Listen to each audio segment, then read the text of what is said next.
Okey, kita berjumpa lagi dalam program Celoteh Cik Purnama. Terima kasih kepada yang masih setia dengan kami. Terima kasih yang hadir dan juga bertanya soalan dan juga memberi respon dalam komen-komen yang disediakan.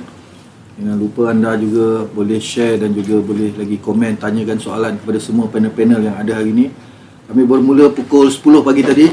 InsyaAllah lagi sejam lagi kami akan habis. Dan hari ini kita ada panel utama kita, Cik Dewa Sapri ataupun Cik Purnama bersama dengan panel kita yang lain, Abang Mat kita, Ahmad Ibrahim atau Mat London, dan juga Saudara Fadil, pengarah seni dalam industri filem Malaysia. Jadi pelbagai soalan boleh kita tanya tentang apa saja industri perfilman, khususnya pelakon-pelakon komedi, ataupun tentang apa saja berkaitan dengan karya arwah Muhammad Khalid. Dan kita boleh bertanya kepada semua panel-panel yang ada pada hari ini. Baik, soalan kita teruskan kepada panel kita. Saya nak tanya, kenapa arwah Muhammad dia sangat berani mengangkat isu-isu yang menyentuh atau menyinggung khususnya hal-hal politik negara. Sebenarnya Muhammad ni apa pegangan politik dia, kalau abang tahu lah? Boleh komen sikit, bang? Dia abang, ya, silakan. dia sebenarnya is a non-politician. Non-politician, bang. Ya, ataupun non-partisan. Dia ni orang yang neutral. Kalau salah, kalau betul-betul itu pada pendapat dia, pandangan ni. Dia tak kira kamu siapa. Sama ada kamu sarjana ke, seorang politician yang handal ke. Kalau salah, dia tak sama ada kamu parti baik ke. Dia jadi government of the day. Kalau baik, baiklah bagi dia. Kalau tak baik, tak baiklah bagi dia. Sebab tu dia hanya mempunyai sifat menegur. Jadi dia tak boleh nak sifat menegur melalui surat khabar, media. Jadi dia menegur melalui karyanya.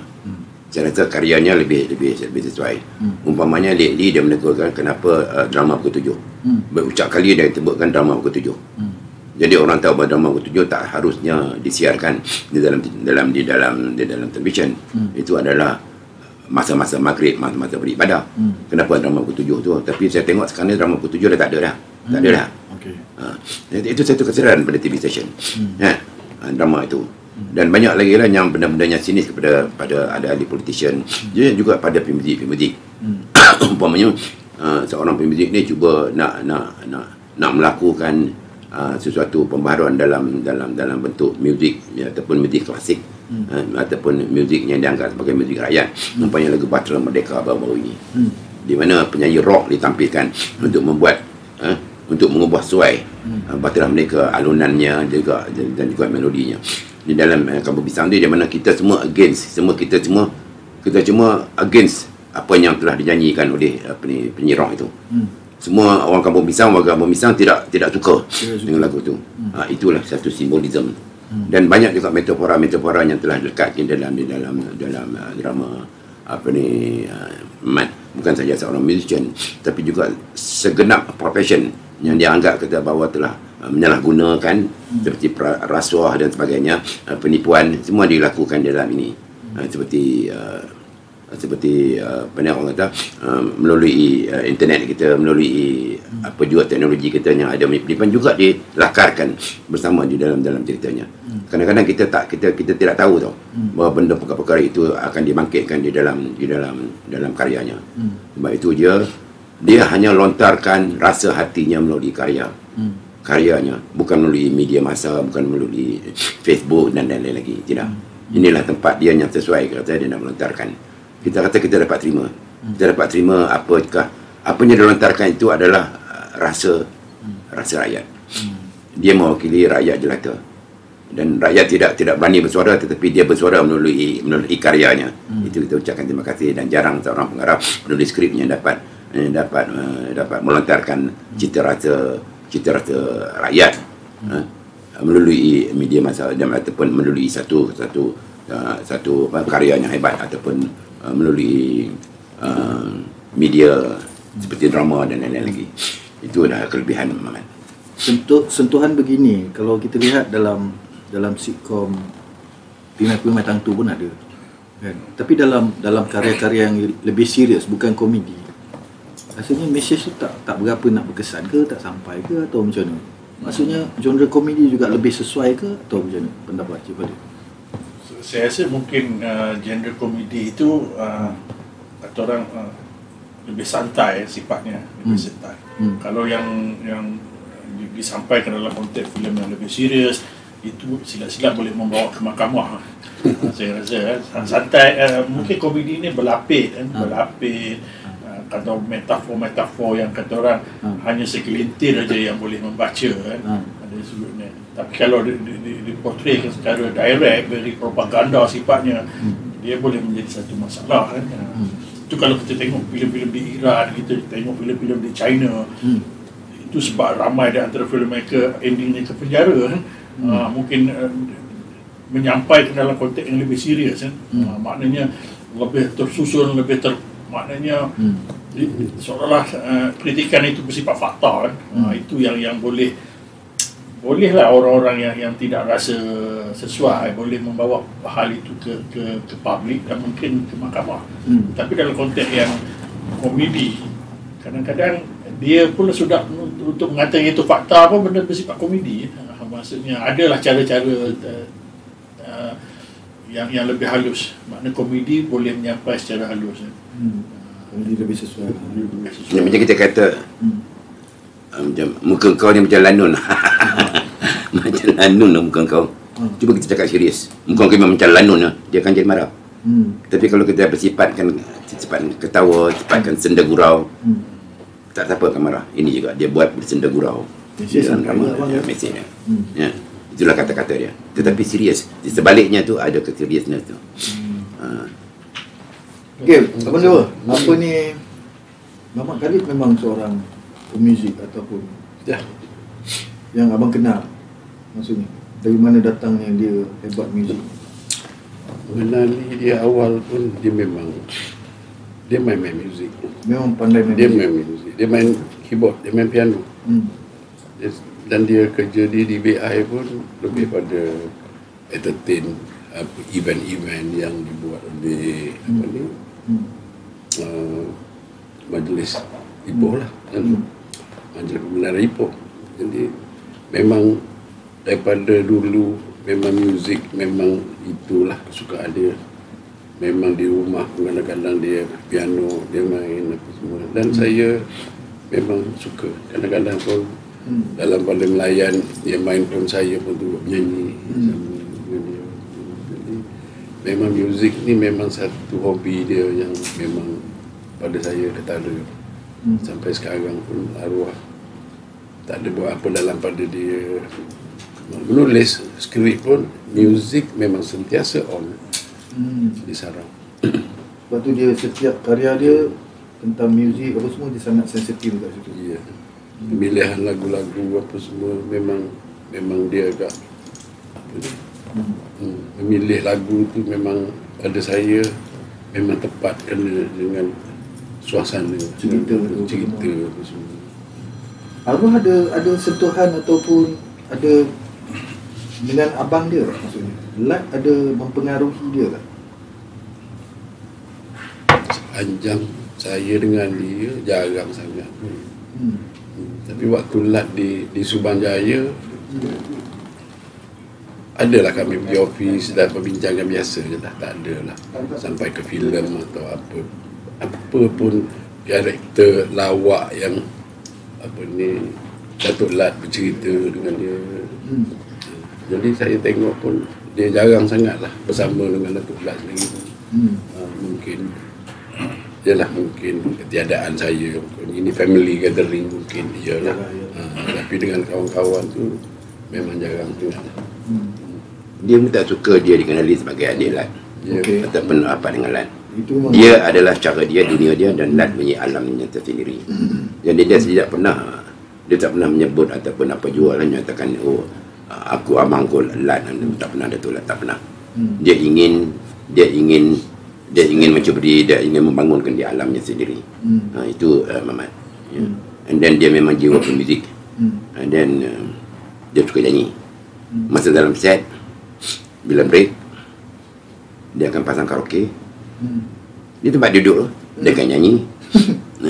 Itulah dia. Mamat. Perempuan lagi pegang-pegang ada lah pegang-pegang rek. Jadi kita lihat ini, Mamat ni, apalah pengarah ni. Ramai kalau tengok orang pengarah ni, apa hal ni. Dengan kuatnya lagu-lagu tu. Dia akan nyanyi je orang kuat-kuat. Seolah-olah bukan kita syuting, kita pergi buat lagu karaoke, lagu pula kan, music lah. Itulah dia. Dan dia suka pada band-band, dia banyak menyebut band-band untuk main muzik dalam drama dia. Dia memang menghargai, appreciate muzik lah. So, sebab tu muzik tak boleh lari daripada jiwa dia dan raga dia. Sebab tu setiap drama mesti ada muzik. Sebab tu dia wujudkan Yasin sebagai penyanyi dan muzik. Itulah kecintaannya terhadap muzik. Muzik dan filem tu tak dapat dipisahkan pada Mamat. Dan kalau saya hanya filmnya, saya tak ada muzik. Perkara lain tak ada juga muzik. Sebab tu kita makan uniqueness Mamat ni. Memang karya dia memang dia yang tentukan muzik tu sendiri. Ya. Okey, ada soalan ni. Adakah suasana syuting sekarang masih ada suasana macam Cik Purnama cerita tadi, tim seperti satu keluarga besar? Ada ke bang? Syuting sekarang ni macam suasana keluarga Kampung Pisang ni? Saya ingat so far takat ni tak ada lagi lah. Tak ada lagi. Sebab dia kelainan. Kalau ada pun suasana itu adalah suasana yang kelainan. Yang tidak sama dengan keluarga Kampung Pisang. Memang ada. Ada keharmoniannya, ada. Ada juga. Tetapi tidak sama dengan Kampung Pisang. Memang tidak sama. Dalam segala aspek tidak sama. Dalam aspek perbualan, dalam aspek perbincangan lain. Sebab apa? Himpunan para pelakon hebat di dalam Kampung Pisang ni, sebab penceritaan kami tu takkanlah pelakon hebat nak cerita pasal filem. Ya, betul. Kita cerita pasal yang lain. Betul. Pasal jenaka yang lain-lain, gosip-gosip yang lain-lain. Terkeluar daripada aroma industri itu sendiri. Betul. Itu menyebabkan kita rasa kita tidak jemu. Kalau nak cerita pasal filem kita dah jemu kan, gosip-gosip orang filem ni kita dah jemu. Betul. So kita luarkan dari batasan itu. Itu menyebabkan dia begitu hebat sekali. Okey, saya nak beritahu bahawa program ni sebenarnya nama dia Celoteh Cik Purnama. So kita lebih kepada sepatutnya pelakon filem komedi Malaysia dan cabarannya. Tapi oleh kerana kita memanggil keluarga Kampung Pisang, jadi sudah tentulah kita tidak boleh lari daripada jasa ataupun sentuhan ataupun karya daripada arwah Mamat tu sendiri. Jadi kenapa saya ulas benda ni, sebab kita ada satu komen di Facebook yang kawan saya hantar. Ni pun kawan-kawan baik kita juga ni, saudara Mansur Putih. Dia komen dekat dia punya wall lah. Dia kata bahawa puji seniman selepas tiada hanya satu penghinaan yang harus dikutuk. So apa pendapat Abang Mat lah, kita bagi Abang Mat lah kalau nak jawab kan. Maksudnya memuji seniman yang sudah selepas tiada hanya satu penghinaan yang harus dikutuk. Itu maksudnya. Kita pada logiknya kita ceritalah. Kalaulah Mansur Putih meninggal besok, lusa saya akan puji dia. Saya akan ceritakan tentang bagaimana sifat semangat dia untuk berjuangkan industri filem ni. Itulah dia Mansur Putih yang saya kenali. Memuji seseorang yang telah berjasa pada industri itu adalah harus dan wajib. Ya, untuk dikenangkan, untuk dicungkilkan, dan untuk diberikan satu rujukan. Siapa-siapa saja. Piramli juga kita sentiasa mencerita tentang Piramli, tentang perjalanan Piramli, the journey of Piramli. Ya, sebagai satu tauladan dan juga tauladan dan juga pembelajaran kepada anak-anak muda generasi yang akan datang. Siapa-siapa juga yang telah meninggal dunia, yang telah berjasa, kita akan muji. Bukan saja itu, yang tak berjasa pun kita puji, seperti Batak Chin. Kita langsung selalu juga mengingati Batak Chin tu siapa Batak Chin tu. Kejahatan Batak Chin. Tambah pula orang-orang yang baik. Betul. Orang-orang yang telah berjasa pada negara. Dan juga pembesar-pembesar yang telah berjasa pada negara, bapa kemerdekaan seperti Tengku Brahman semua. Harus kita ingat. Harus kita menjadikan satu ingatan, satu tauladan dan satu pembelajaran pada kita. Harus kita ikuti yang mana yang baik. Begitu dengan Mamat. Mamat ni harus dipuji, harus diberi pujian. Kalau boleh diberi pujian, dibukukan, dijurnalkan, dibahaskan, dan juga diapresiasikan. Begitu juga Mansur Putih juga. Mansur Putih kalau dia meninggal dulu pun kita pun banyak puji dia. Saya tahu tentang Mansur Putih, siapa Mansur Putih. Saya yang orang pertama yang akan memberi pujian pada dia. Bagaimana perjuangan Mansur Putih. Adakah salah memberi penghargaan kepada orang yang meninggal yang telah berjasa? Betul. So Mansur Putih cuba nak bagi bola tanggung ni. Tapi silapnya bola tanggung tu akan terkena dirinya sendiri. So Mansur Putih, kita rasa kita kenal dengan dia, dan kita kenal kelakuan dia, kita kenal sifat-sifat dia. Saya mengenali dia. So janganlah Jangan bola mengulurkan bola tanggung mata putih. Terima kasih. Okey, kita ada komen sikit daripada kawan-kawan kita juga, Din CJ ni, Nordin Wahab. Setinggi-tinggi penghargaan buat arwah Abang Muhammad Khalid yang sudi muncul dalam filem arahan saya, Budak Kripto. Oh, Abang Muhammad ada berlakon filem ni Abang Muhammad bukan saja sudi muncul dalam filem saya ni, lebih dari itu dia adalah seorang abang, seorang sahabat. Susah senang bersama selama 5 tahun Abang Muhammad menghubungi saya, datang mencari saya dikala saya jatuh sakit, datang menyengok, dia hadir untuk mengulurkan sokongan, menyuruh saya berjuang dikala saya merasa jauh dari industri kreatif, dikala saya hilang kawan-kawan lain. Panjang ni. Abang Muhammad tak pernah putus asa untuk meniup semangat supaya saya bangkit berjuang, katanya. Dan apa saja yang abang tak lalui, dia rasa kecewa dengan manusia tu, asam garam kehidupan. Sakit ini menyusi dosa kita. Selagi kamu tak mati, mohlah kita khoja. Ada juga jasa kita pada penonton, mengingatkan dema 1-2 perkara. Apa benda yang elok, apa yang tak elok dalam hidup, kamu ingat Allah tak pandang ke semua itu. Itulah Muhammad Khalid yang saya kenali, seorang insan mulia yang bawa ramai ketawa melalui karya-karya seninya yang syarat dengan subteks nilai kehidupan. Nilai hidupnya tinggi terhadap isterinya, anak-anaknya, terhadap kawan-kawan, terhadap warga industri kreatif, terhadap rakyat Malaysia, terhadap saya. Muhammad Khalid, terima kasih abangku, kau sahabatku dunia akhirat. Semoga kau damai di sana di sisi Allah Subhanahu Wa Taala. Semoga rohnya dirahmati. So, saya dapat mesej dia, DCJ dia, terima kasih banyak. Dia suruh saya baca semua sekali. Saya dah baca semua sekali Al-Fatihah buat Allah yang rahmat Muhammad Khalid. Semoga merinduimu Allah Muhammad Khalid. Okey. Terima kasih DCJ. Terima kasih DCJ. Memang ramai jasa-jasa dia kepada pengabar kita. Jadi salah satu daripada DCJ yang telah kenangkan jasanya itu. Terima kasih kepada DCJ. Jadi bila dah kita cerita ni, saya nak bagi tahu misteri Ya. Misteri sebelum kematian Muhammad Khalid. Dia bermimpi ada 2 orang berjubah putih ingin datang jumpa dia. Okey. Dan dia sangat gembira bila dia cerita mimpi itu pada anak dia, pada Intan, anak isteri dia. Isteri dia. Dia sangat gembira lah.